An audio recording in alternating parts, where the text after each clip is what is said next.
Assalamualaikum warahmatullahi wabarakatuh.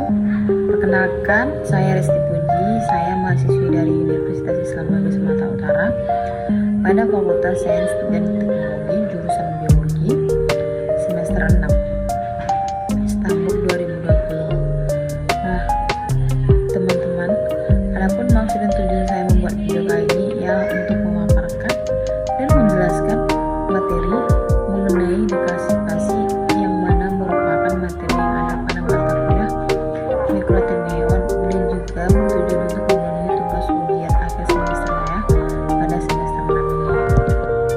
Nah, sebelumnya kita harus tahu apa itu deklasifikasi.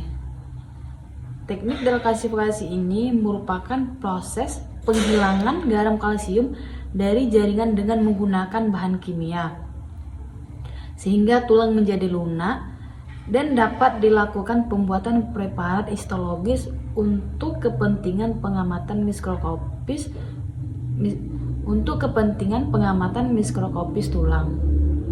Kemudian ada juga yang mengatakan mengenai deklasifikasi tulang.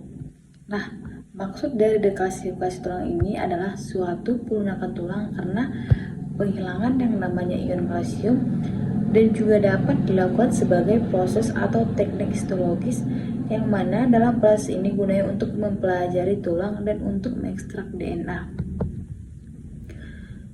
Proses ini juga bisa terjadi secara alami selama perkembangan dan pertumbuhan tulang atau jaringan pita, dan jika ini tidak dihambat akan dapat menyebabkan suatu penyakit seperti yang namanya osteomalacia. Oke teman-teman, ada juga beberapa definisi tentang deklasifikasi, yaitu deklasifikasi juga merupakan tahap yang rutin digunakan pada proses pemotongan jaringan tulang melalui proses pengeluaran kalsium dari jaringan tulang dengan tanpa merusak struktur jaringan tulang itu.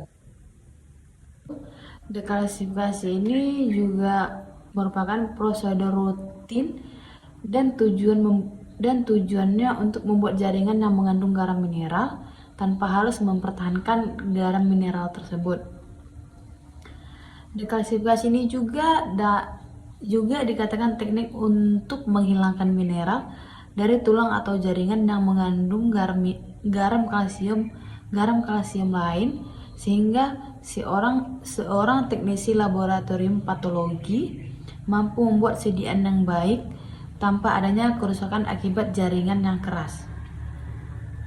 Nah, deklasifikasi ini juga dapat dilakukan mengingat jaringan yang mengandung garam mineral tersebut harus dapat kompatibel dengan media penanaman. Tingkat kompatibilitas jaringan dengan media penanaman penting dalam memotong blok untuk menghasilkan pita jaringan dan proses pewarnaan selanjutnya. Selanjutnya itu ada pengertian tulang. Tulang itu merupakan salah satu jaringan yang memiliki struktur matriks ekstraseluler yang padat serta disusun oleh komponen organik dan inorganik. Kemudian di sini ada fungsi sistem rangka pada manusia. Nah, fungsi sistem rangka pada manusia itu yang pertama adalah sebagai pendukung bagi tubuh manusia dan memberikan penyokong dalam mempertahankan struktur di sekitarnya seperti jaringan ikat dan lain sebagainya. Kedua, sebagai penyokong.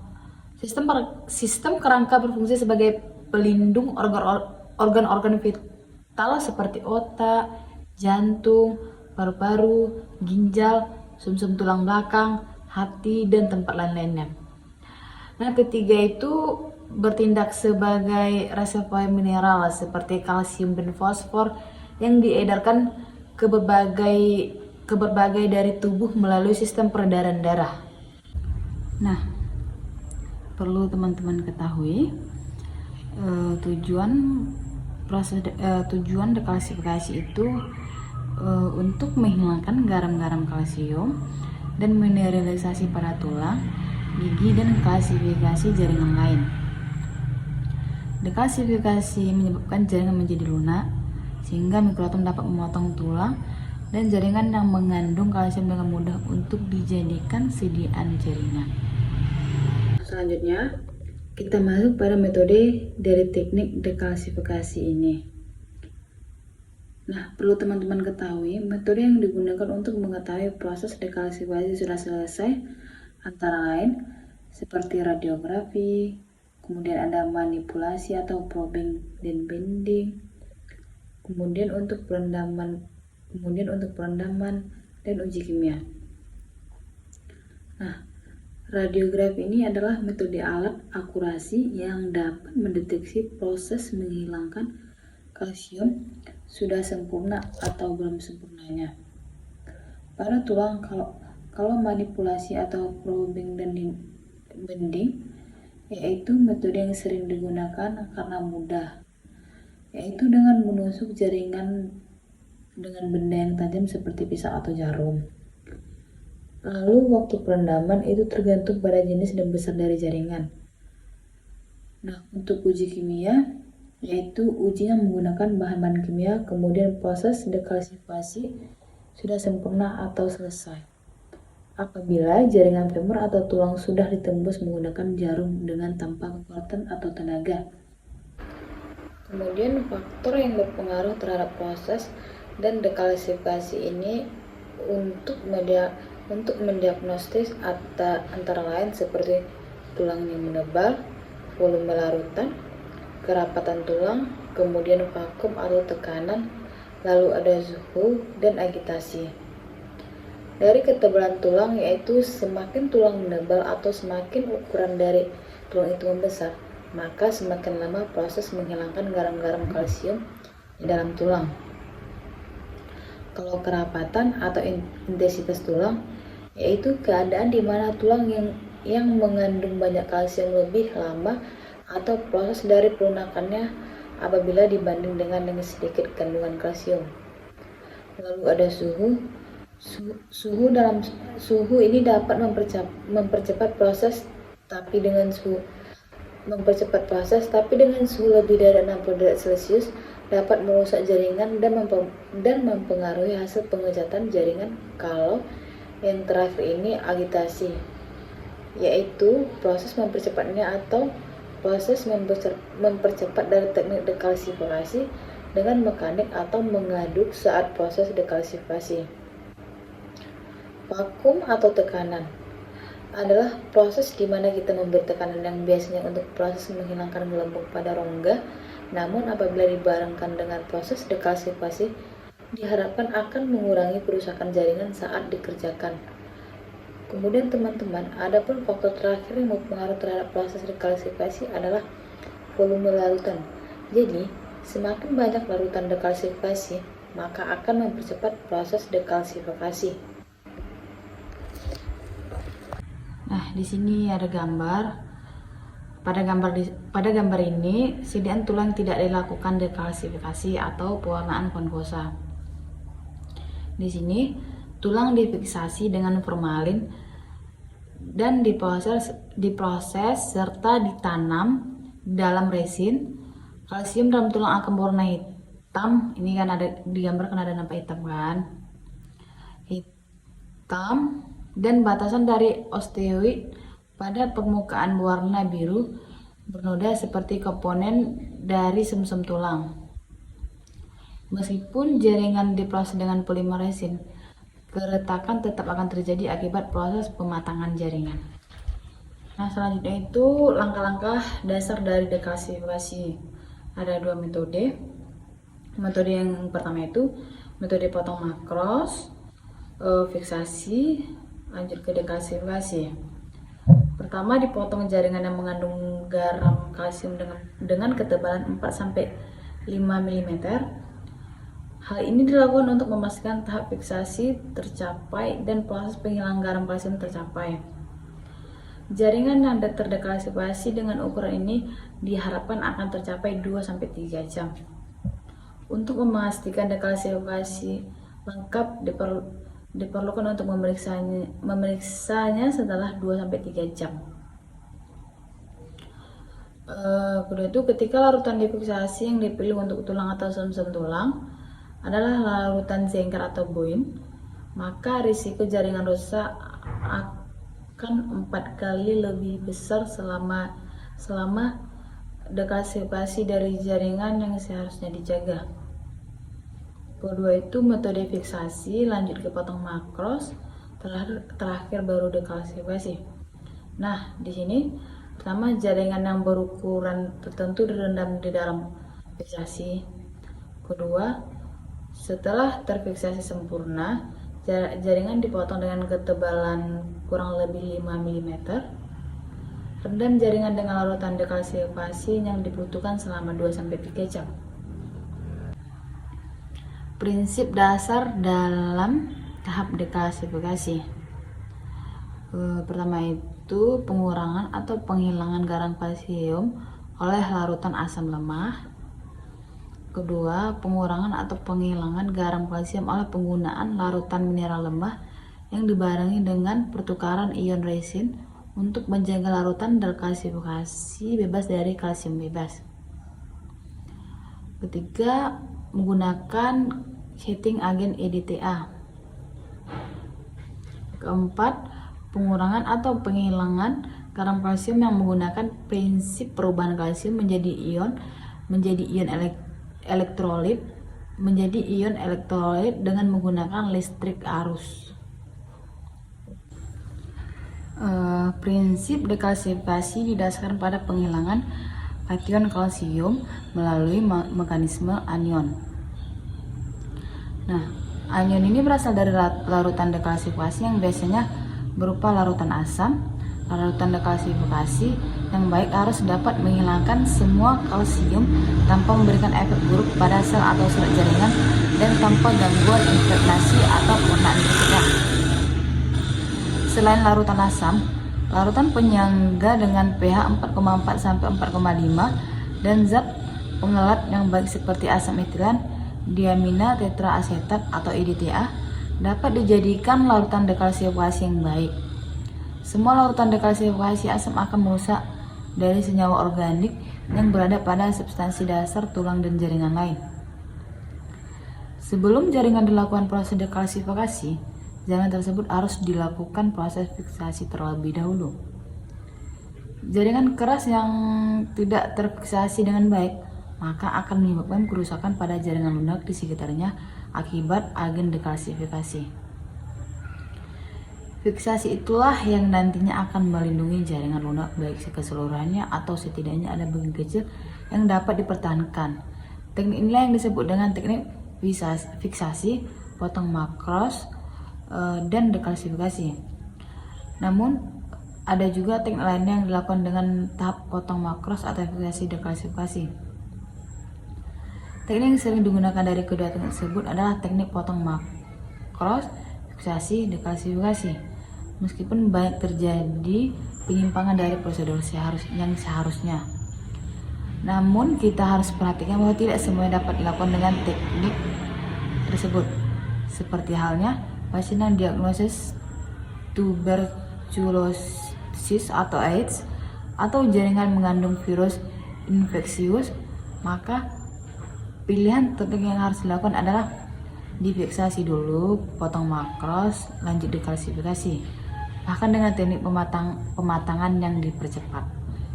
Itu kita ketahui prinsip dekalsifikasi tulang yaitu mengeluarkan deposit kalsium agar tulang menjadi lebih lunak tanpa merusak jaringan itu sendiri, sehingga lebih mudah untuk proses histopatologi dan dihasilkan sigen histologi dari spesimen tulang dengan kualitas yang baik.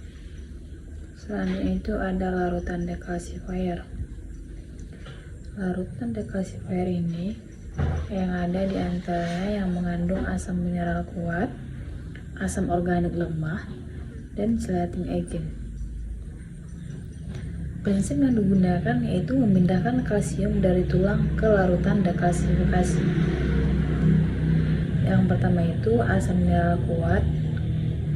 Asam mineral kuat yang sering digunakan yaitu asam nitrat 10% dan asam hidroklorida.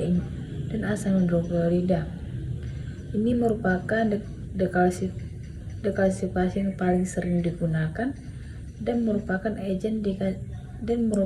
dekalsifikasi yang cepat menghasilkan oksigenasi minimal, tapi larutan yang terlalu pekat itu dapat membuat inhibisi pewarnaan inti dan merusak jaringan. Berikut adalah contoh-contoh mineral acid decalcifier.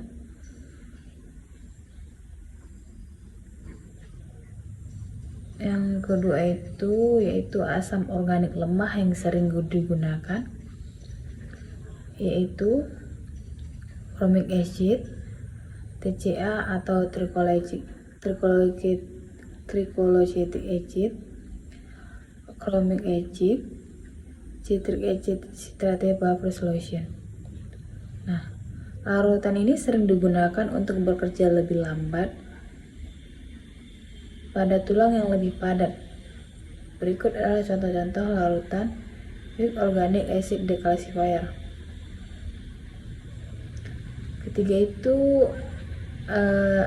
ada chelating agent yang sering digunakan yaitu EDTA.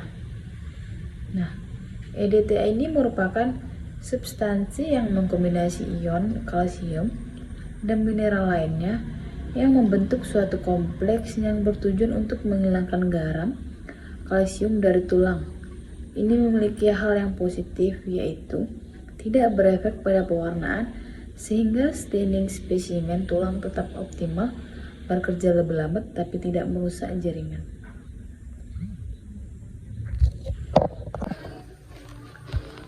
Kemudian itu ada perawatan mukurator. Perawatan mukurator ini dilakukan dengan pertama itu lepaskan blok jaringan dari penjepit blok. Pastikan tuas dalam keadaan terkunci sebelum hal ini dilakukan. Kedua, lepaskan dan bersihkan pisau yang telah digunakan dari sisa jaringan yang masih tertinggal. Simpan pada kotak pisau. 3. Bersihkan bak penampung sisa jaringan. Keempat, dibersihkan mukurator dengan lap kering dengan halus. 5. Ditutup mukurator dengan kain atau plastik agar tidak terkena debu. 6. Dilumasi bagian gerak mukurator secara berkala. 7. Dilakukan pemeriksaan berkala minimal 1 tahun. Selanjutnya itu ada kapan endpoint atau kapan kita katakan selesai prosedur dekalsifikasi. Nah, ada 3 tes yang kita dapat gunakan untuk menilai endpoint dekalsifikasi itu, yaitu yang pertama tes fisik, kedua tes kimia, dan ketiga tes X-ray. Untuk tes fisik, yaitu bertujuan untuk merasakan tulang apakah sudah cukup lunak. Kita dapat melakukan jaringan atau membengkokkannya, atau juga menusuk jaringan dengan jarum. Hal ini tentunya berisiko merusak jaringan. Yang kedua itu ada tes kimia. Tes kimia bahan yang digunakan yaitu amonium oksalat dan amonium hidroksida. Caranya yaitu spesimen tulang yang sudah didekalsifikasi kita masukkan ke dalam larutan amonium. Kita masukkan ke dalam larutan amonium oksalat ataupun amonium hidroksida. Apabila warna larutan berubah menjadi keruh, itu artinya spesimen tulang tersebut masih perlu waktu untuk didekalsifikasi. Namun, apabila larutannya tetap jernih, artinya waktu yang diperlukan untuk dekalsifikasi sudah selesai. Nah, yang ketiga itu ada tes X-ray. Tes yang terakhir, ada beberapa pendapat yang mengatakan bahwa tes ini cukup baik karena tidak merusak jaringan. Jadi, dilakukan beberapa kali X-ray pada tulang yang telah didekalsifikasi, seperti pada gambar, bisa kita lihat pada gambar. Pada saat tulang yang belum didekalsifikasi ini, yang pertama itu gambar yang pertama itu pada saat tulang yang belum didekalsifikasi. Yang gambar kedua itu setelah 24 jam didekalsifikasi. Gambar yang ketiga setelah 96 jam didekalsifikasi. Dan gambar yang terakhir itu setelah 144 jam didekalsifikasi. Nah, bisa kita lihat bagaimana struktur perubahan dari struktur komposisi dari tulang tersebut. Bisa disimpulkan, lebih lama jamnya, maka hasilnya lebih baik. Baiklah teman-teman, mungkin cukup sekian hasil presentasi atau penjelasan dari saya mengenai materi deklasifikasi. Deklasifikasi ini lebih dan kurangnya saya mohon maaf. Semoga apa yang telah saya sampaikan dapat bermanfaat serta dapat menambah wawasan kepada yang sudah mendengarkan dan menonton video saya. Dengan itu saya akhiri. Billahi taufiq wal hidayah. Wassalamualaikum warahmatullahi wabarakatuh.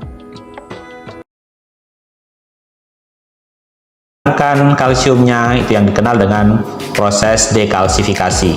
Setelah kalsiumnya hilang, kita proses rutin seperti untuk histologi seperti yang telah dijelaskan pada awal praktikum ya di histoteknik, kemudian diwarnai, diamati di bawah mikroskop. Namun untuk pertemuan yang 9 ini kita akan membahas bagaimana membuat preparat tulang digosok. Adapun bahan-bahan yang diperlukan itu adalah nanti kita tentunya tulang ya, tulang panjang kita ambil pada bagian diapisenya, kemudian ada di sini adalah nanti objek glass ya untuk meletakkan tulangnya, kemudian ada entelan atau alatnya yang berfungsi sebagai nanti perekat. Sedangkan alat yang diperlukan adalah di sini ada penjepit ya untuk bisa statif untuk memegang tulang pada saat kita akan potong. Kemudian gergaji besi, semakin tipis semakin kecil sebenarnya lebih bagus karena nanti akan menghasilkan permukaan yang relatif halus dan potongan yang tipis. Kemudian kita gunakan amplas di sini. Di amplas kita gunakan dua tipe. Yang pertama itu adalah yang CC 400 atau 800 yang agak kasar. Kemudian kita gunakan perhalus dengan yang CC 1000 ya, 1000 CW di sini. Ini akan memperhalus, semakin halus sebenarnya semakin bagus sehingga nanti hasilnya akan relatif tipis dan transparan. Kemudian untuk membantu nanti pelekatan di tangan kita itu kita gunakan adalah selatif seperti ini.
Dan diberi sebelumnya kita celupkan ke dalam silol terlebih dahulu, kemudian kita beri entelan.